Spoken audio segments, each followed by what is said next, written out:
விடியா திமுக ஆட்சியில் சென்னை மாநில கல்லூரிக்கு நிரந்தர முதல்வர் இல்லாததால் கல்லூரியில் போதிய பராமரிப்பு இல்லாமல் மாணவர்களின் எதிர்காலம் கேள்விக்குறியாகியுள்ளது.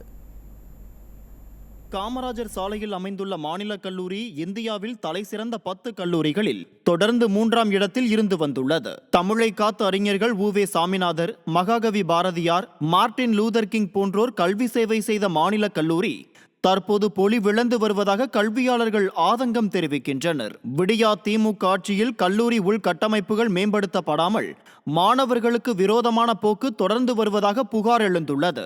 கல்லூரி வளாகம் மட்டுமின்றி மாணவர்களின் வகுப்பறைகளில் புறாக்களின் எச்சம் தூய்மைப்படுத்தப்படாமல் அவல நிலையில் உள்ளது. பராமரிப்பு தொகை ஒதுக்கப்படும் நிலையில் கழிவறைகளில் தூய்மை பணிகள் மேற்கொள்ளப்படுவதில்லை என மாணவர்கள் குற்றம் சாட்டுகின்றனர்.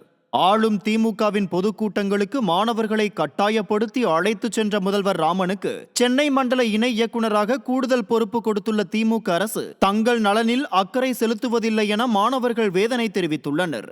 திமுகவின் நிர்வாக திறமையின்மையால் கல்லூரியில் எந்தவித பராமரிப்பும் மேற்கொள்ளாததால் மாணவர்களின் எதிர்காலம் கேள்விக்குறியாகி உள்ளதாக பேராசிரியர்களும் பெற்றோர்களும் வேதனை தெரிவித்துள்ளனர்.